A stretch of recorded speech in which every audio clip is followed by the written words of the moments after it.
guys, salam sehat untuk kita semua. Selamat datang di Bima Podcast, Bincang Mahasiswa Icopin University.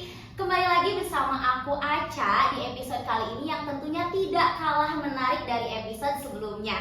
Jadi siapkan hati, telinga, dan tempat ternyaman untuk kalian mendengarkan podcast kali ini, karena banyak banget nih bekal yang harus kalian bawa di episode kali ini. Jadi langsung aja kita mulai obrolannya. Oke, narasumber yang kali ini adalah dari Duta Kampus Icopin University yang tentunya baru hari-hari kemarin juga terpilihnya Duta Kampus Icopin ini. Boleh diperkenalkan diri terlebih dahulu, namanya siapa, jurusannya dari jurusan mana, dan prodinya prodi apa? Oke, makasih ya.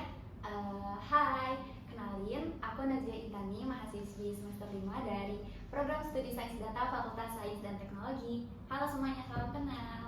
Halo Nazlia. Nazlia ya? Iya. Oke Nazlia, nama panggilannya apa Naj? Naj aja. Naj, oke. Nazlia nih, kalau boleh tahu nih, boleh dong di-spill sedikit hobi atau kegiatan apa sih yang orang lain nggak tahu? Kalau akhir-akhir ini aku lagi senang banget sama aktivitas olahraga. Oke. Aku kan yang biasanya juga nge-gym, terus sekarang udah mulai aktif lari, terus lagi coba-coba buat hiking ke gunung sama teman-teman gitu. Oke, Nazlia boleh nggak sih diceritain perjuangan yang kamu alami kemarin sehingga akhirnya kamu bisa dapat gelar Duta Kampus Icopin? Nah, sebelum kita ceritain soal itu, aku pengen ngasih tahu dulu ke teman-teman Bima Podcast tentang apa itu Duta Kampus Koperasi. Nah, jadi basically Duta Kampus Koperasi itu adalah wajah representasi kampus dari Universitas Koperasi Indonesia yang tentunya mereka harus memiliki personality yang solid, komunikasi skill yang bagus, dan juga punya komitmen yang kuat untuk menjadi Duta Kampus itu sendiri. Nah, tujuannya apa?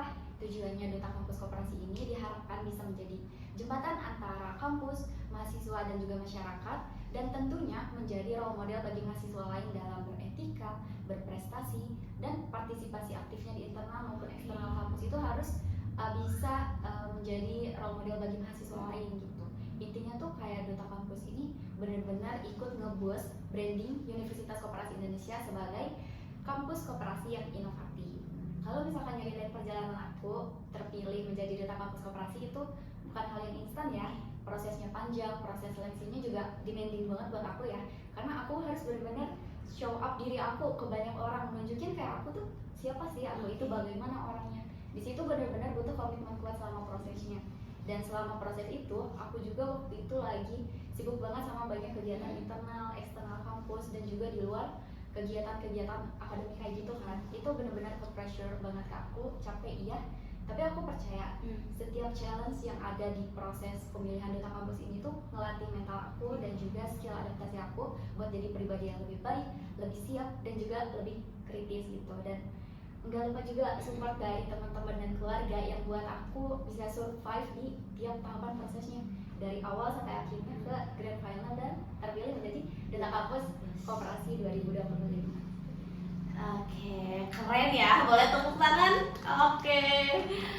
Gimana sih rasanya terpilih jadi Duta Kampus Icopin, karena kamu tuh kemarin kan bersaing sama beberapa orang juga ya, sampai akhirnya terpilihlah kamu jadi Duta Kampus Koperasi 2025.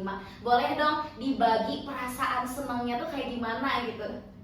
Oke, waktu pelantikan itu kan di grand final ya. Perasaan senangnya tuh kayak oh my god, gak nyangka banget dengan perjuangan aku selama ini ternyata terbayarkan. Kayak gitu, perasaannya tuh senang campur aduk, dan juga kayak menggebu-gebu kayak oh my god, komitmen satu periode untuk menjadi Duta Kampus itu berat, tapi aku percaya sama diri aku sendiri kalau aku bisa. Oke, keren ya. Kayak wow, udah cantik, terus kepilih jadi duta, pastinya pinter dong ya. Tapi pengen tahu dong momen paling berkesan pada saat final, semifinal, dan mungkin pelatihan dan pembekalan Duta Kampus. Momen paling berkesannya itu di mana, Naj? Kalau menurut aku sih di unjuk bakat. Soalnya di situ kita melihat hal-hal baru atau value-value dari peserta lain yang bikin kita tuh mulai menilai diri kita sendiri, value-nya ada di mana, kayak gitu. Oke. Yang paling berkesan itu ya, wow, so aku aja maksudnya denger kayak cerita dari kamu tuh udah kayak oh my god keren, aku bisa nggak ya jadi duta kampus koperasi 2025. Kalau misalkan tadi kan kamu udah ceritain nih hal paling berkesan. Kalau misalkan sekarang mungkin dari aku sendiri kepo nih, nantinya rencana apa sih yang bakal kamu kasih buat ngembangin kampus Ikopin ataupun koperasi tercinta? Oke, nah setelah aku terpilih jadi duta kampus ini, aku tuh selalu berusaha untuk stay involved di beberapa kegiatan kampus dan ngajak teman-teman untuk aktif juga nge-branding Universitas Koperasi Indonesia dengan lewat kolaborasi. Contohnya kayak sekarang kita lagi kolaborasi untuk mengenalkan soal duta kampus. Terus dari situ kan orang-orang tahu, oh duta kampus ini kayak gini, berarti kampus Universitas Koperasi ini kayak gini. Nah, pokoknya semuanya itu dimulai dari diri aku sendiri yang kalau misalkan mau mengambil setiap langkah atau keputusan yang aku ambil itu harus memberikan dampak positif, menginspirasi mahasiswa lain, dan tentu aja memperkuat value dari Universitas Koperasi Indonesia. Kalau misalkan kontribusi kamu untuk memperkenalkan kampus Ikopin itu dengan cara apa? Nah, soalnya kan tidak menutup kemungkinan kampus koperasi itu jarang orang lain tahu dan jarang didengar oleh banyak orang, apalagi masyarakat umum dan anak muda di zaman sekarang. Nah, mungkin boleh dong dikasih tahu ke pendengar Bima Podcast kontribusi apa yang nantinya bakal kamu lakukan untuk memperkenalkan kampus koperasi kepada masyarakat umum. Kalau buat duta kampus sendiri itu memang ada program untuk penerimaan mahasiswa baru dan juga promosi. Nah, aku ikut ambil di situ dalam memperkenalkan Universitas Koperasi Indonesia, tetapi dengan cara-cara yang lebih modern, mengikuti perkembangan zaman dan bagaimana sih kita harus menilai dulu karakter anak-anak zaman sekarang, baru kita bisa mempromosikan kampus Universitas Koperasi Indonesia ini dengan cara yang menarik supaya koperasi ini nggak dipandang sekuno itu sama anak-anak. Lebih ke mengikuti zaman mungkin ya. Nah gini nih, berhubung barusan kita masih ngomongin tentang kampus Ikopin, gimana sih cara dari duta kampus Koperasi 2025 untuk menjaga citra kampus Ikopin? Karena kan tidak menutup kemungkinan takutnya nanti citranya jadi kebawa, maksudnya kurang enak gitu ya. Nah, untuk lebih mengharumkan lagi citra kampusnya tuh dengan cara gimana? Dengan cara yang lebih efektifnya? Kalau dari aku sendiri itu aku punya prinsip integritas. Jadi aku itu harus punya komitmen untuk konsisten dalam bersikap atau misalkan bersuara, karena dimanapun aku berada, aku di real life ataupun aku di media sosial platform manapun, itu benar-benar aku selain membawa nama aku sendiri juga membawa nama kampus.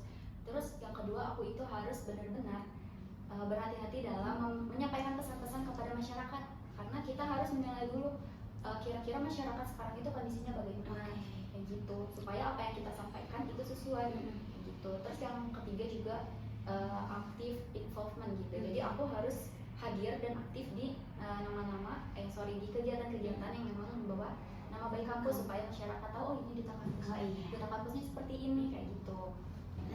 Oke pendengar Bima Podcast, mungkin tadi kita udah mendengar nih dari Duta Kampus Koperasi 2025 gimana sih cara untuk citra kampus ya, untuk menjaga citra kampus Ikopin University. Nah sekarang nih berhubung kayak kampus itu kan tujuannya untuk anak muda ya, atau untuk mahasiswa nantinya, untuk siswa menjadi mahasiswa. Nah menurut Najlia sendiri untuk sekarang apakah koperasi ini tuh udah dianggap modern atau masih kuno sih di mata anak muda zaman sekarang? Oke, ngomongin soal koperasi gimana sih mata anak muda zaman sekarang? Sebenarnya kayak facial beat challenge banget sih di zaman sekarang itu, karena contohnya sekarang aja ya, Indonesia tuh lagi ada di bonus demografi yang katanya tuh bakal berlangsung ke tahun 2030. Nah dengan ini tuh 70% penduduk itu bahkan lebih itu bakalan ada di usia produktif. Nah usia produktif itu ada di 15 sampai 64 tahun. Nah di situ, nah ini kan berarti kita mulai berpikir oh ini golden moment ya untuk meningkatkan produktivitas dan ekonomi nasional. Salah satunya adalah lewat koperasi. Tetapi ketika kita bicara realita di anak kalangan muda, itu sebenarnya literasi koperasi itu masih kurang. Nah hal ini tuh dibuktikan ya dengan survei dari UNPAD tahun 2023 ada di akhir tahun itu menunjukkan kalau 68% mahasiswa itu belum paham sama peran koperasi di perekonomian, kayak gitu. Buktinya tuh banyak anak muda muda tuh lebih senang sama bisnis model yang individualistik Iya. kayak startup Iya. gitu dibanding kayak community based ekonomi kayak koperasi gitu. Kalau koperasi kan lebih ke community lah kayak gitu. Terus dengan kondisi ini, data dari waktu itu tuh aku sempat baca dari ICCI kalau nggak salah. Nah itu tuh di tahun 2022 6% anggota koperasi itu berasal dari Gen Z, jadi cuma 6%, 6 dari 100 aja. 6 dari 100. Iya, Wow. Gen Z. Jadi benar-benar kecil banget. Mm-mm. Nah, padahal dari Kementerian Koperasi Iya. itu dari 2020 sampai 2023 udah ngadain kebijakan modernisasi koperasi. Oke. Anak muda itu kan kayak lebih senang banget sama teknologi, Iya, lebih betul. modern Mm-mm. gitu. Tapi di antara 400 itu kan masih sedikit ya. Mm-mm. Jadi cuma sekitar 39,5% koperasi aja yang udah bikin program-program yang mengajak anak muda. Jadi memang dari peran anak muda tuh mereka tuh setuju kalau misalkan kita tuh harus terlibat ke koperasi. Iya. Tapi dari koperasi itu masih sedikit yang punya program buat anak muda.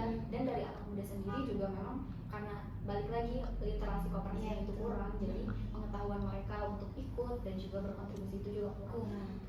Oke. Kaget ya, maksudnya dari 100% cuma 6%. Iya.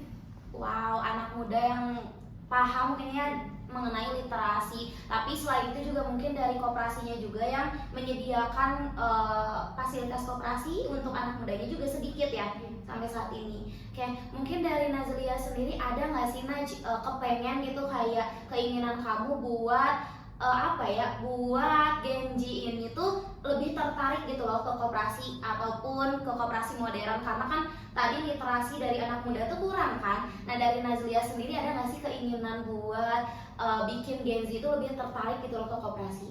Nah kalau tantangannya kan tadi udah kita jelasin, Iya. mungkin ini lebih ke penanganan sama solusi yang bisa aku kasih sebagai Iya. kampus gitu. Nah sebenarnya ini tuh cukup kompleks gitu. Kita harus mulai dari ranah pendidikannya dulu. Kayak yang mempelajari soal koperasi itu kan cuma di Kopin atau cuma beberapa Iya. kampus aja gitu kan. Kita juga nggak semua matkul ada soal koperasi itu kan. Jadi memang dari pendidikan juga alangkah baiknya itu ada kurikulum yang mengajarkan dari dini gitu. Jadi dari SD misalkan udah ada kurikulum pembelajaran soal koperasi. Sebenarnya selama ini juga ada di sekolah, tapi kayak cuma sekilas aja gitu loh. Nah kayak gitu. Tapi solusi yang emang bisa kita kasih untuk yang sekarang itu tuh lebih ke digitalisasi lagi kayak gitu. Karena anak muda itu digital TV banget gitu loh. Karena benar-benar mereka tuh senang banget dan benar-benar gampang beradaptasi sama teknologi. Nah kita harus memanfaatkan itu. Misalkan koperasi bisa buat aplikasi mobile apps, terus transaksinya juga digital, terus sistem keanggotaannya juga udah bisa digital gitu. Karena anak zaman sekarang tuh biasanya lebih senang sama yang praktis, efisien, cepat kayak gitu kan. Nah sebenarnya untuk digitalisasi ini udah banyak kok koperasi yang digital, tapi balik lagi karena minimnya literasi ini jadi kurang banyak yang tahu. Mungkin dari pendengar Bima Podcast juga merasakan gitu ya, selain dari minimnya literasi, kadang juga masih banyak orang yang menganggap kalau koperasi itu masih cuma simpan pinjam, dan kurang percaya dengan adanya koperasi ini. Jadi lebih baik menyimpan di bank daripada di koperasi. Nah itu gimana sih cara meyakinkan pendengar podcast Bima Podcast ini biar percaya ke koperasi ini, Naj, khususnya untuk anak muda? Jadi gini, kalau di kondisi ekonomi saat ini ya, koperasi itu sebenarnya kayak solusi yang konkret gitu. Karena di koperasi itu kan ada nilai-nilai kekeluargaan, kebersamaan. Jadi apa yang kita kasih nanti kita dapat juga bareng-bareng semua. Kekeluargaan banget. Misalkan gini, kalau pinjam di bank itu ada bunga. Nah, tapi kalau di koperasi itu bunganya lebih rendah. Kayak gitu. Terus sistem penagihannya juga biasanya ya lebih kekeluargaan. Karena kan emang memegang prinsip kekeluargaan itu di koperasi.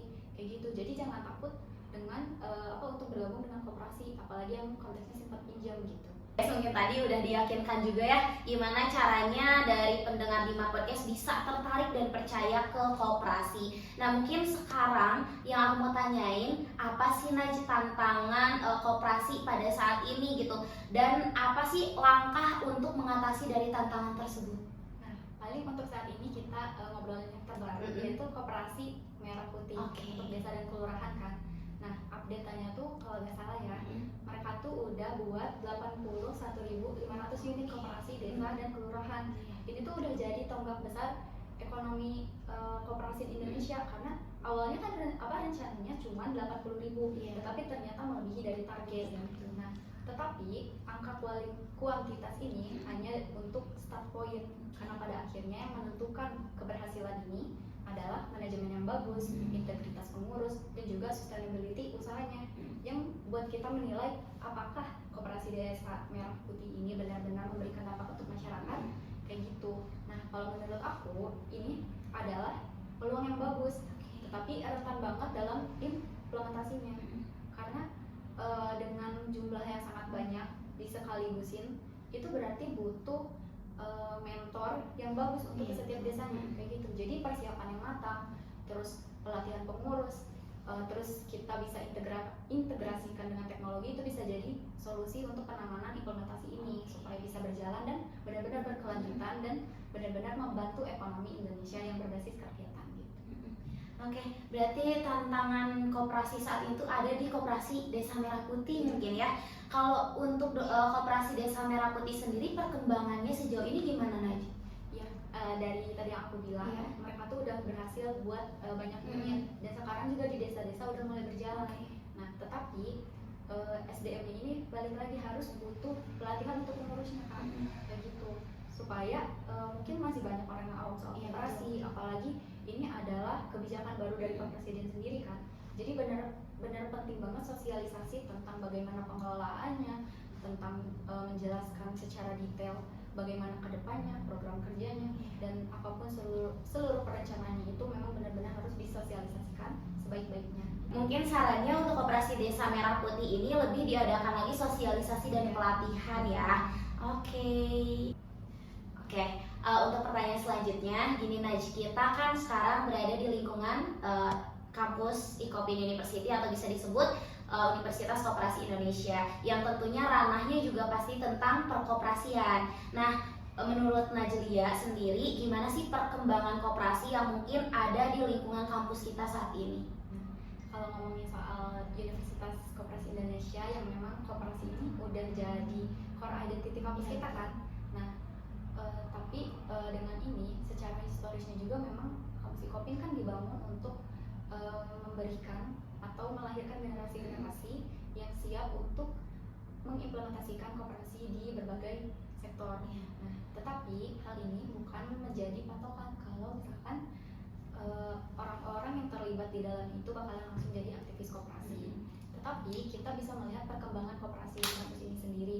Misalkan dari akademiknya sudah ada mata kuliah yang membahas tentang filsafat koperasi dan berbagai hal atau matkul-matkul yang memang mengaitkan dengan koperasi itu sendiri. Terus kita juga ada KKB Icopin. Terus contoh nyatanya lagi, kalau misalkan kita ke masyarakat itu kan ada praktik lapang sama KKN. Nah, itu kan mereka difokuskan untuk mengembangkan koperasi di desa, seperti itu. Jadi memang kalau di Universitas Koperasi Indonesia ini, koperasinya memang sudah diimplementasikan di banyak hal, internal, eksternal, ke masyarakat, memang sudah ada gitu perkembangannya. Untuk di kampus Icopin sendiri ya Naj, tidak menutup kemungkinan bahwasanya masih banyak nih mahasiswa yang kurang tertarik terhadap perkoperasian. Nah, mungkin upaya apa sih yang akan Najlia lakukan agar mahasiswa Icopin sendiri dapat tertarik nih kepada koperasi? Nah, sebenarnya kalau misalkan ngomongin tertarik, apalagi kepada para mahasiswa, lebih ke sosialisasinya gitu. Sosialisasinya ini kita harus menjelaskan poin plus dari koperasi itu sendiri bagaimana, terus kita jelasin sistemnya bagaimana, keuntungannya bagaimana, karena dari yang aku tahu ya, banyak mahasiswa di sini juga sebenarnya bukan gak mau, tapi mereka tuh benar-benar nggak tahu ini bagaimana sistem koperasi di kampus ini sendiri, kayak gitu. Jadi penting banget kita sosialisasi dulu apa itu koperasi yang ada di sini, bagaimana sistemnya, keuntungannya apa, benefitnya untuk mahasiswa apa, benefitnya ke depannya apa, kayak gitu. Mungkin upaya yang akan dilakukan mungkin lebih ke sosialisasi ya, dan meyakinkan para mahasiswa agar lebih tertarik kepada perkoperasian, mungkin gitu ya Naj ya.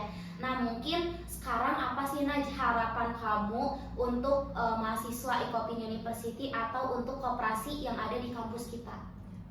Harapan aku untuk mahasiswa di Universitas Koperasi Indonesia dan juga koperasinya, aku berharap mahasiswa benar-benar bisa memanfaatkan seluruh fasilitas, seluruh hal-hal yang kita bisa manfaatkan di sini, karena dari sivitas akademika juga memang mendukung sekali kalau misalkan kita untuk ke koperasinya itu sendiri kayak gitu. Jadi manfaatkan apa yang ada, jadilah generasi-generasi emas yang bisa menjadi lulusan terbaik di Universitas Koperasi Indonesia. Bener ya kata Nazlia, mungkin itu pesan untuk mahasiswa Icopin University, manfaatkan fasilitas yang ada. Apalagi kita sekarang ada di lingkungan koperasi, tentunya juga harus tertarik nih kepada perkoperasian gitu ya Nazlia. Nah sekarang apa sih Naj pesan yang bakal kamu sampaikan untuk pendengar Bima Podcast yang tentunya pengen ngikutin jejak kamu untuk menjadi Duta Kampus Koperasi 2025 atau Duta Kampus Icopin 2025?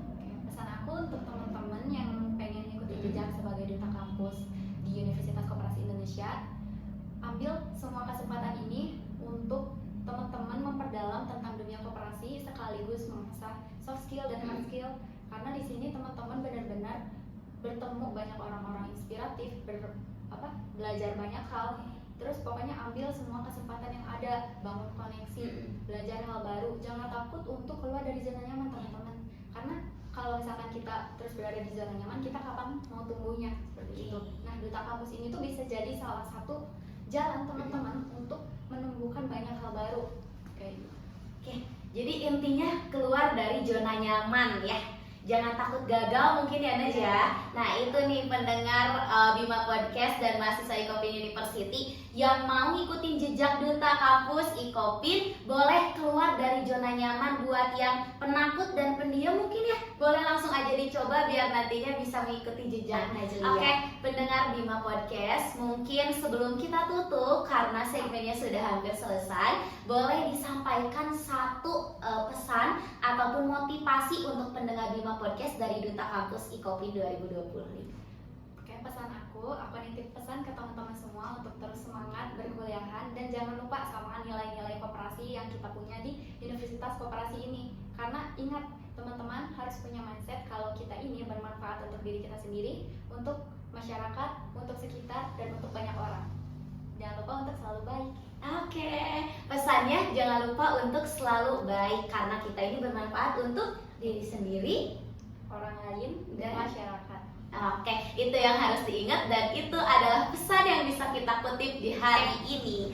Oke, semoga obrolan hari ini dari aku Aca dan Najlia dari Duta Kampus Icopin bisa menjadi motivasi khususnya untuk mahasiswa Icopin University atau nanti untuk mahasiswa baru yang sekarang lagi nonton podcast ini. Jadi, ayo kita sama-sama kita bantu kembangkan koperasi, kembangkan juga kampus Icopin University agar bisa dikenal oleh banyak masyarakat umum ya Najlia.